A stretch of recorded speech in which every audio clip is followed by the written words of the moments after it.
business တစ်ခုအောင်မြင်ဖို့ဆိုလို့ရှိရင်ကိုယ့်ရဲ့ business ကိုပဲအမြဲတမ်းအာရုံစိုက်နေလို့မရဘူးကိုယ့်ရဲ့ community တွေဖြစ်တဲ့ဒီပြိုင်ဘက်တွေကိုယ့်ရဲ့လုပ်ငန်းတူတွေကဘာတွေလုပ်နေလဲဆိုတာအမြဲတမ်းစောင့်ကြည့်လေ့လာနေဖို့လည်းလိုအပ်တယ်သူတို့ရဲ့ဒီ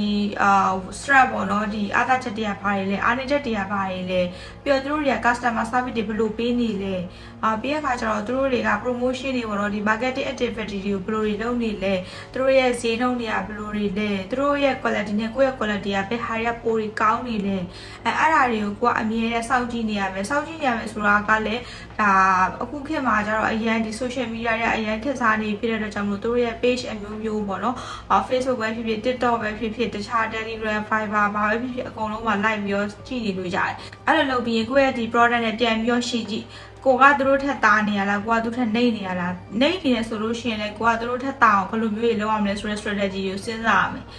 ကိုကမြင့်နေတယ်ဆိုလို့ရှိရင်လည်းကိုရဲ့မြင့်နေတဲ့အကြောင်းကို customer တွေတေချာသိသွားအောင်ကိုရဲ့ဒီ unit selling point တွေပေါ့နော်ဘာတွေတာနေပါတယ်သူများတွေထက်ဈေးကွက်ထဲမှာကိုကဘယ်လိုဥဆောင်နေပါတယ်အဲ့လိုအကြောင်းအရာတွေကိုတေချာလေး